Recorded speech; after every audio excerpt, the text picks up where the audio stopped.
Yan, magandang araw ulit. So, welcome ulit sa channel natin. Ngayon, pag-uusapan natin yung tungkol sa hydrostatic pressure on plane surfaces. So, meron tayo actually dalawang application ng hydrostatic pressure or force sa plane surfaces at sa curved surfaces. So, unahin na natin yung hydrostatic pressure on plane surfaces. So, dito, di-discuss natin yung, since introduction pa lang ito, di-discuss natin yung mga different equations na pwede natin gamitin, especially on getting the hydrostatic resultant na force. So, tsaka saan yung line of action mismo ng force natin. Tsaka saan siya madalas na-apply. Okay, so simulan natin dito sa definition ng plane surface or yung panel.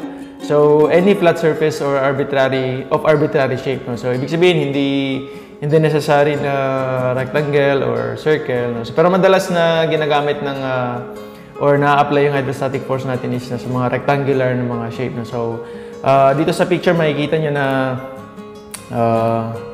makikita nyo dito isang image to ng isang reservoir or dam. So, I think mas common na pangalan ng picture is dam. So, anyway, so yung dam, yung pangunahing gamit ng dam is mag-store ng tubig for different purposes. So, pwedeng pang irrigation. So, madalas natin naririnig pag dam ay yung pangunahing gamit niya is hydropower. Pero actually, pwedeng iba-iba yung niya, no? Iba-iba yung gamit niya. So, depende lang. Mayroong mga mini dam or diversion dam na pang-divert lang ng tubig or pang-store ng tubig for irrigation and other domestic uses ng tubig. So, yun, yung pangunahing purpose niya is mag-store ng tubig tapos for different applications na kung anong gamit ng tubig na intended. No? So, ito yung water sa taas mismo or sa upstream part ng dam. So, ibig sabihin, yung water dito mag-exert siya ng pressure dito sa dam natin. So, yun. Kailangan maintindihan natin or ma-appreciate natin yung dynamics mismo ng tubig kahit na at rest. No? So, considered na water is at rest dito. Kaya tinatawag natin hydrostatic. Kasi yung water natin or yung fluid natin in this case is nasa static equilibrium. Okay? So, hindi gumagalaw yung water dito. Dito lang yung gumagalaw. No? So, may spillway dito. Ito yung tinatawag natin na spillway. Dito lumalabas yung water pag kinakailangan ng ilabas. No? For example, pag merong forecasted na ulan, may baha. So, meron kasi tayong tinatawag dito na maximum level ng water. Para yun, hindi siya hindi masira yung dam natin. Kasi pag nag-i-increase yung height ng water, as yung mga na-discuss natin previously, may tendency na lalaki din yung hydrostatic pressure ng water, no? Which is pushing your dam. So, ibig sabihin, pag mag-i-increase yung height mo, merong tendency na ma-overturn ba yung dam or masira mismo yung dam dahil sa lakas ng pressure. No? So, meron tayong tinatawag na maximum level ng water. So, pag merong in cases na pwedeng ma-reach yung maximum na level na yun, meron tayong spillway na tinatawag, no? Para doon mag-release ng water, excess water yung dam. So, yun yung mga spillway. Okay? So, madalas yung spillway natin ay may mga gates. So, most problems involving hydrostatic pressure in plane and curved surfaces, yun yung mga ina-analyze natin, yung mga gate kung saan lalabas yung tubig. No? So anyway, yun yung some of the applications of this particular lesson. So yung hydrostatic pressure in plane surfaces and curved surfaces. Okay? So yun ulit yung definition, flat surface of arbitrary shape. So kahit anong shape, basta flat yung surface niya as compared dun sa curve na surface. Okay? So, pressure distribution. So, ang definition lang, general to, bale, no? Pressure distribution, description of pressure at all points along a surface. So, for example, dito sa image natin, ito yung pressure distribution. Example ito ng uniform pressure distribution. Pero naalala nyo yung hydrostatic pressure equation natin pag nasa fluid ka, for example, nasa dagat, nasa ilalim ka ng dagat. So, as the elevation decreases, pag papunta ka ng mas malalim na part, mag-i-increase yung pressure. So, ibig sabihin, hindi ganito yung pressure distribution doon, no? Sa tubig, kundi increasing. No? Zero from, di ba, pag ito yung, for example, ito yung column ng water mo sa ocean, ito yung water surface, meaning ito yung open sa atmosphere. So, zero yung pressure dito, no? So, as you go deeper, mag-i-increase yung pressure. So, may imagine nyo ba? Dito 0, dito mag-i-increase as you go deeper. So, ibig sabihin, hindi uniform yung pressure distribution natin sa fluid. So, hindi ganito talaga yung representation pag tinutukoy natin na hydrostatic pressure na. So, increasing. So, pwede nating sabihin na triangular yung pressure distribution kasi nag-i-increase siya as you go deeper. So, linear yung, so ganyan. So, linear yung distribution mo, linear with respect to elevation kasi nga pressure equals yung dy over dz mo. No? So, dp over dz pala. Okay? So, as elevation decreases, mag-i-increase yung pressure. Anyway, ito yung general lang na description ng pressure distribution. No? Na ganito yung graph or figure natin pag pressure distribution. So, center pressure yung tinatawag natin na line of action ng resultant force. So, di ba, again, ito yung distribution. So, linear distribution. Again, sa static sa rigid bodies, yung meron tayong tinatawag na resultant force o yung single force na representing your distributed load or distributed na force. Ito, distributed to, no? So, merong resultant dyan. So, pag rectangle, nasa middle. Okay, no? So, nasa centroid siya nung kung ano mang shape na iti-take ng distributed load natin. So, yun yung center pressure din. No? So, kung saan mag-act yung resultant na hydrostatic pressure natin. So, again, yung hydrostatic pressure is distributed. Tapos, kukunin lang natin yung resultant na force. And then, kung saan siya mag-act. O, saan yung line of action niya or saan yung center of pressure, no? Kung tawagin natin. So, where the resultant force F passes through. Then, sa pagkuha ng resultant, i-integrate mo lang yan. No? So, ito ay mga maliliit na pressure sa maliliit na distance or maliliit na area since pressure is force over area. So, i-integrate mo lang yan lahat para makuha mo yung total na F for the whole area. Okay? So, integral of maliit na pressure sa isang maliit na area for the whole area will result or will give you the resultant force which is equal now to total pressure times the total area. So, ganun na din yan. No? Parang ano lang, strength fluids, merong similarities lang ng mga pressure na sinasabi natin. Okay? So, hydrostatic pressure distribution. Ito naman specific sa hydrostatic.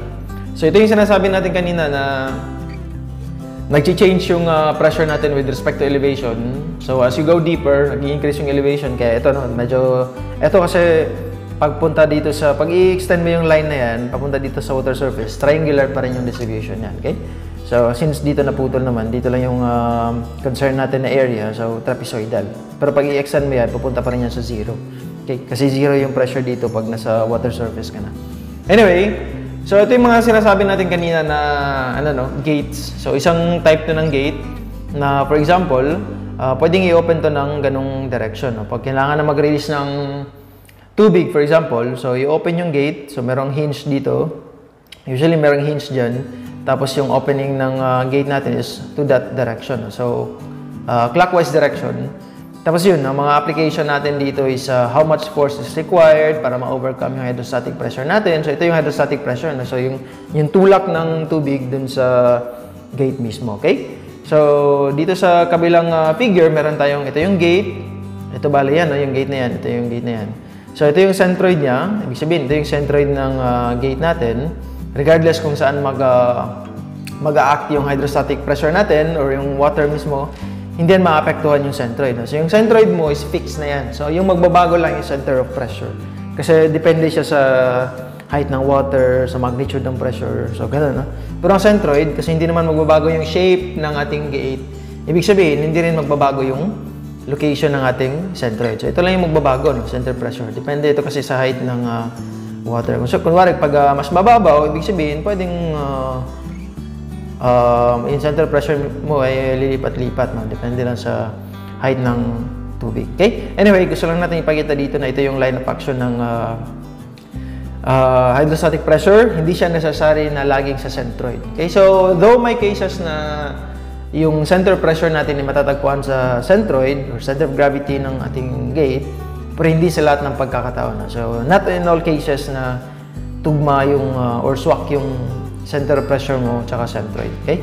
So, dito tayo sa derivation ng equations for hydrostatic pressure and center of pressure.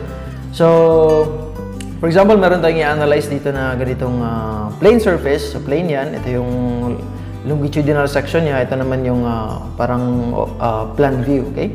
So ito yung shape, irregular na shape. Ito yung center of gravity or yung centroid. Ito naman yung center of pressure. So again, ito yung pressure distribution natin. Ito yung resultant na F.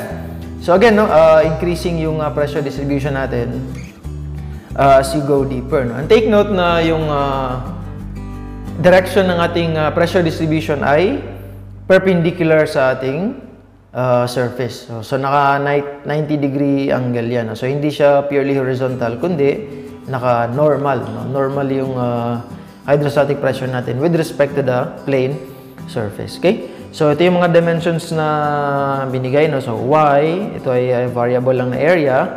Tapos, meron tayong y bar. Depende pala, no? Yung y bar minsan nare-represent siya as ycg. No? Parang ycg, y at the center of gravity, no? Or y bar. Medyo mahirap kasi isulat yung y bar pag naka-PowerPoint presentation. So, anyway. Tapos, ito yung y na sa center of pressure. Okay? So, derive tayo ng equation for hydrostatic pressure, yung resultant. So, again, the P is just unit weight times height, as you've learned sa previous na mga discussion natin.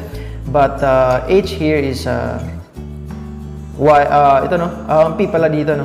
P equals this one. P is gamma Y sine theta. No? Kasi yung H natin, ito yun, no? Parang pinatagilid mo yung H. Ang H sana is vertical. Pero since nakapahiga yung, or hindi naman pahiga, nakapatagilid yung surface natin, so meron tayong sin alpha. No? Alpha is the angle.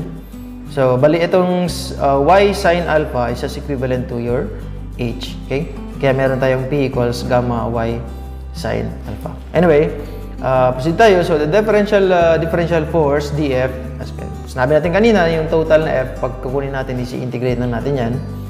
Ito, no?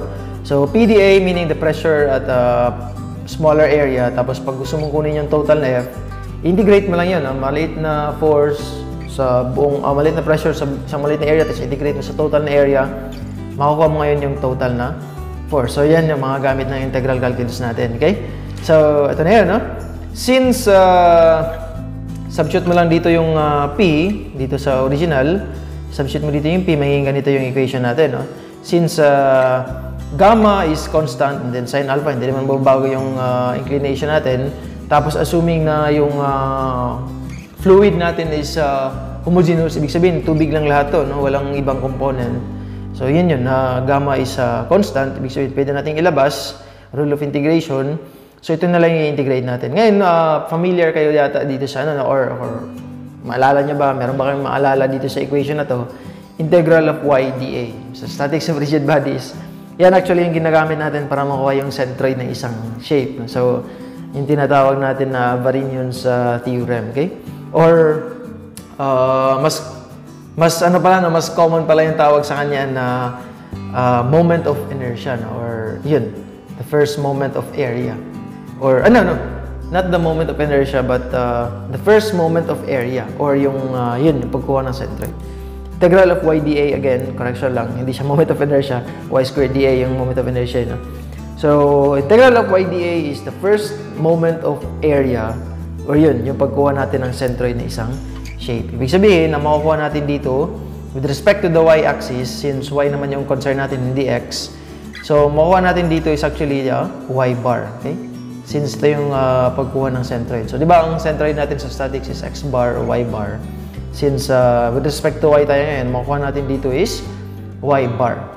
Okay? So, ibig sabihin lang nito ay yung hydrostatic force natin, yung resultant value ng hydrostatic pressure distribution ay nangyayari or nakukuha using the height sa center of gravity. So, hindi siya kino-compute using your height sa center of pressure but the height at the center of gravity. So, yun yung talaga yung dapat nyong alalahanin. No? So, ito lang talaga yung equation natin for hydrostatic force. Unit weight ng fluid, tapos hcg, or yung height natin from the water surface or from the surface of any fluid papunta dun sa center of gravity ng ating plane surface. No?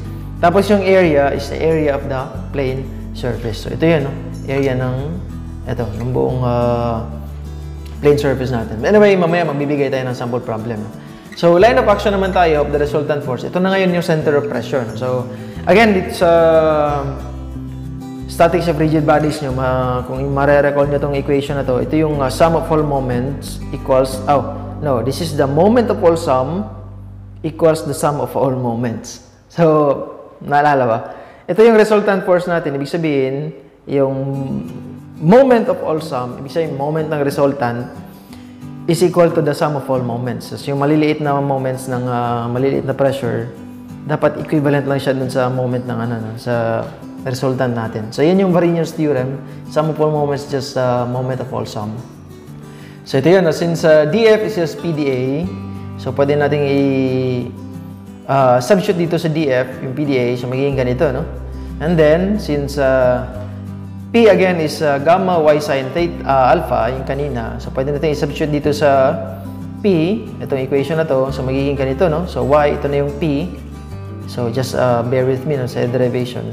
Ito yung P, therefore, magiging y squared na yan, dalawang y squared sine alpha dA. Tapos, pag i-simplify natin, again, constant yung gamma, constant yung sine alpha, magiging ganito yung equation natin, okay?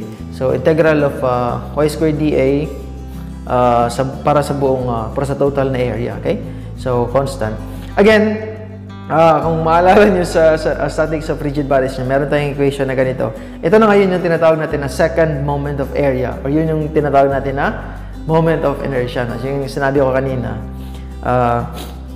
Yung YdA lang is the first moment of area, o yung ginagamit natin nga pagkuha ng centroid. Ito naman is y squared dA, yung second moment of area of a shape, o yung tinatawag natin na moment of inertia.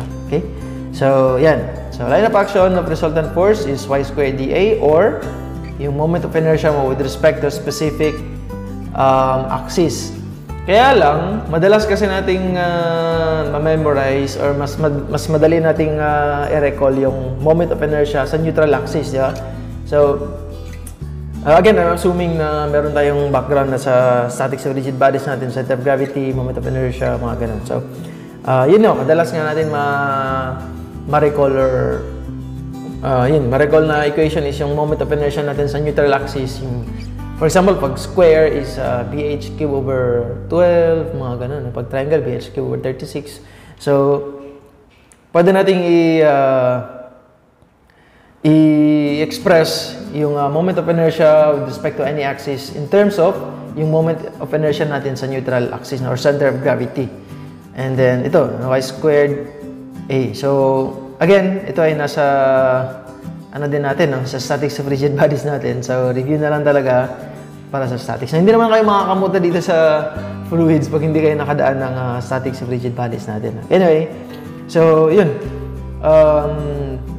Ito na ngayon yung equation natin kanina na original. Sum of all, or moment of all sum is the sum of all moments. Tapos, simplify lang natin. Substitute lang, tapos ito na yun yung equation natin for the center of pressure. So, center of pressure is just y bar, or yung y papunta sa center of gravity, tapos itong IC over y bar A. Again, yung y bar natin, pwede natin express to minsan as ycg, or yun, no? Y na center of gravity. Okay? So, ito yun, no? Bali ang itong entity na to, yung IC, or yung moment of inertia sa neutral axis, or center of gravity, divided by y bar A is itong distance na to, no? Yung maliit na distance na yan, ito yan. Kasi yung YCP natin is y bar plus yung IC over y bar A. So, ibig sabihin, ito yung maliit na yan. Yan, ito yung distance na yan. Okay? For common equations for regular shapes, like triangle, ito, etc., rectangle, ito, hexagon, circle, ellipsoid, and half circle. Ito yung mga equations natin for the moment of inertia along the neutral axis, no, or the center of gravity. Okay? So, ito lang kabisaduhin nyo. So, kahit anong shape, basta triangle, kahit anong shape, basta triangle, bh cube over 36. Ito naman pag rectangle, bh cube over 12. Okay? So, madalas naman ang mga gates natin, pag actual siguro, hindi naman gagawing kung anong shape, no? Madalas rectangle, triangle. So, mga regular polygons lang talaga, no? Para mas mabilis gawin din pag actual. Kasi mahirap,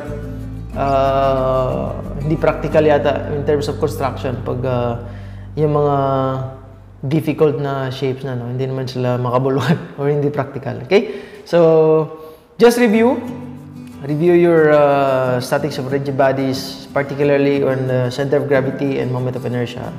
Tapos yun, kabisaduhin nyo lang yung mga equations natin para, yan, kasi magagamit natin, lalong-lalo na dito sa center of pressure kasi merong moment of inertia. Anyway, introduction pa lang na naman to. So, yun lang yung mga equation natin. Equation for hydrostatic pressure, yung resultant, dapat nasa center of gravity may compute, hindi center of pressure.